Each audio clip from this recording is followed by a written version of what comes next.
That real hip hop. Y'all know how we do.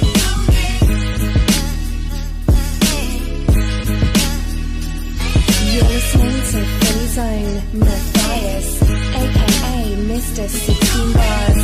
That real hip hop. Try to tell people that Philly is a special breed. They hate to see us on top, they hate to see us on. They hate to see us come up, they hate we on. They hate the moves that we make because it's made to break them. We give them knowledge on tracks and hope our words can save them. I guess it's hard to get props when you know you lesser. So we right on your heels, I hope you feel the pressure. Rappers taking a roll, my shoes that never fit them. Before you come at it, king. Let's give it up for Gareth Reynolds. Hello. I was going to try to hide the fact that I'm American, but I guess the cat's out of the bag. Great to be here. I come from America. A lot of Americans think America, thank you, 2 people, that's awesome. It's exciting. A lot of Americans think America is the best country in the world. They're the ones who've never left it. Which if you think about it, is kind of like an Amish man being like his wife is the best lay of his life.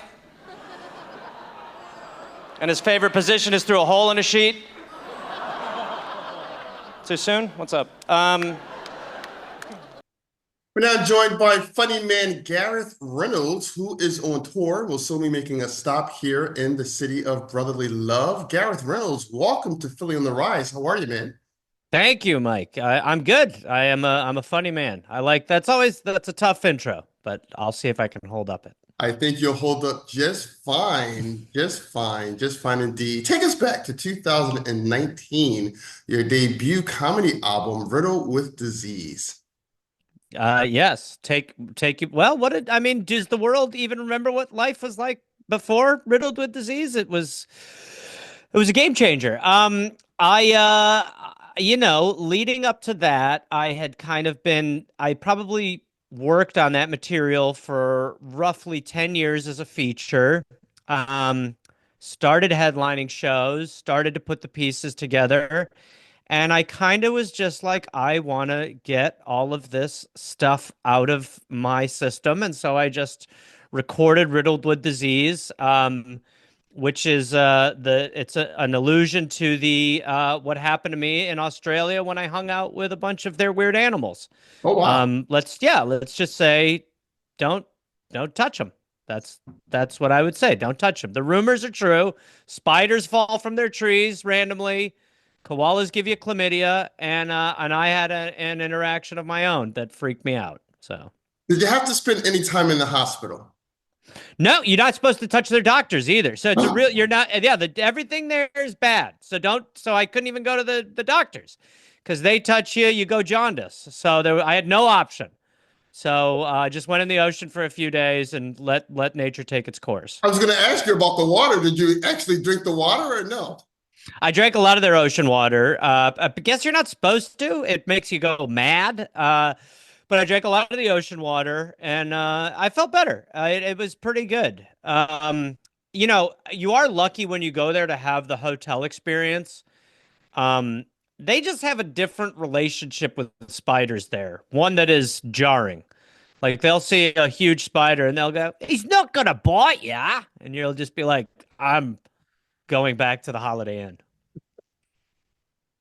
Understood. You have either acted, written, or produced several shows, including Arrested Development and Hoops. Tell us a little bit about that part of your career. Well, I wrote on the latter seasons of Arrested Development, and it was an incredibly bizarre experience because it was a show when I was in college that I would watch and just thought was amazing. So it was an honor to ruin it. And Hoops was a show that I did for Netflix that was with my friend Jake Johnson from New Girl, who I now do a podcast with called We're Here to Help. And, I had a pretty long career as a writer, and then TV decided to implode to make, a few guys really rich. And so I'm lucky to have stand-up and other outlets to perform. But both very fun experiences, No spiders. No spiders. Thank God for that. Not a one. Yep. You also co-wrote a book. I did. A history book. If you had told teachers of mine in high school during exams and I was asking them like questions about what I mean, and just no knowledge. And if you had tapped them on the shoulder during those sessions and said, "This guy's going to write a history book," they would have punched you and jumped out a window. Um, but yeah, my other podcast that's done pretty well is called The Dollop. It's an American history show. And I go into the show knowing nothing, and my other friend, the co-host Dave, reads me a story from American history. So we just kind of put together a book of some of the wild tales from American history that really stood out to us. And the book is a wild experience to say the least. American history could be so interesting in school. They they choose to teach you the boring garbage that as you get older, you're like, I don't know about that. You know, they'll like teach about Thanksgiving and then you'll go, wait, what? Um, but so as time goes on, I started to learn more and more, and it really blew my mind. So we just kind of took some of those stories and put them in a book form, kind of a coffee table book so that people of my IQ can read it and digest it. Now, give us one of those stories that blew your mind as you were learning about American history. Oh, I mean, it truly, Mike, it's endless. A great one is that Andrew Jackson, when he was the president, was given like there was nothing going on, which is you say that and people are like, yeah, it was probably pretty boring. Like there was so little going on that this guy, this cheesemaker, made like 1,000 pounds of cheese and he gifted it to Andrew Jackson. And people were like going to a parade and they were watching a cheese parade, which is actually what life in Wisconsin is like to this day. And so people are losing their minds over this cheese. So this guy gives Andrew Jackson this cheese. Now, Andrew Jackson is like, this is way too much cheese. But because it's like celebrity cheese now, it's like, people think it's like important. He is forced to be like, thank you so much. So he has this cheese and he's trying to like kind of Brewster's Millions this cheese out of his life. So he's throwing parties. This is before the White House had a fence. So random people are coming to cheese parties. He's just trying to get rid of the cheese. And he cannot do it. And so it was a little, everyone thought he got rid of the cheese.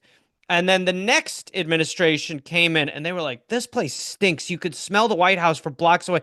And it turned out Andrew Jackson just wanted to be done with the cheese. So he hid cheese in the White House for the next administration to deal with, which at the end of the day really is what politics has become. Get rid of the last guy's stinky cheese somehow. And from your lips to God's ears, this is a true story.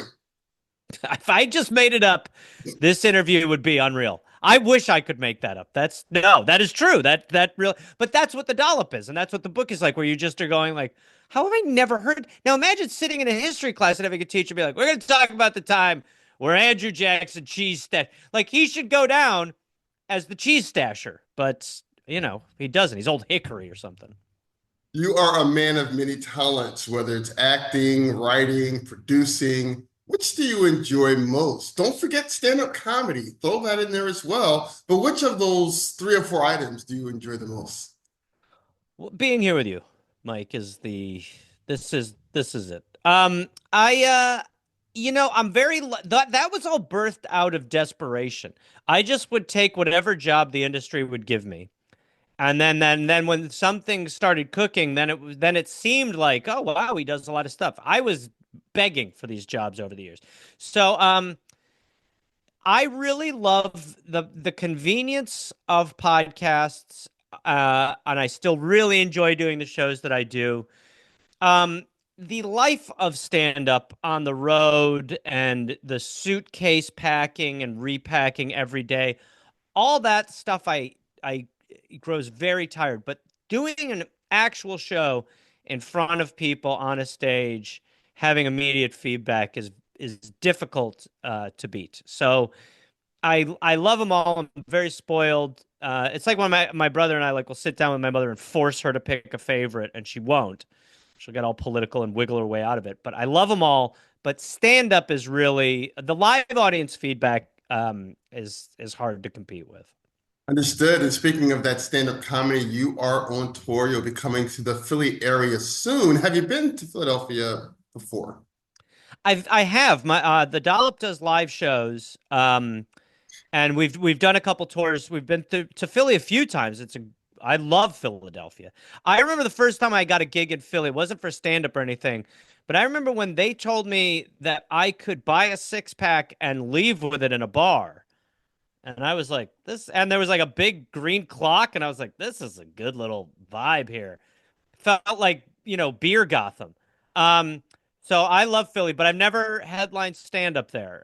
So I'm very excited to be at Helium. Helium's an awesome club, so I'm really excited. Yeah, we're definitely looking forward to you coming. Is people on the streets, are they talking about me coming, or do you hear? Not yet. We're trying like to you're walking by someone, or they're going, it's going to be. No, none of that is. Not yet. Okay, it's coming. Okay. It's on the way. I think after this, I was just going to say that's where you come in. Exactly. That's what I'm here for, to help build some of that buzz for you. That's right. You are a part of many podcasts. Which one are you a part of now, and where can we find that? The Dollop, like I said, and we're here to help. And you can find those wherever you find podcasts. You can go to Apple or wherever you want to do. Just support one of these enormous companies.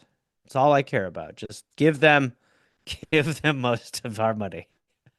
Well, Mr. Funny Man, Gareth, thank you so much for joining us on the program. We're looking Thank you, Mike. Your performance at Helium, and we'll talk to you soon.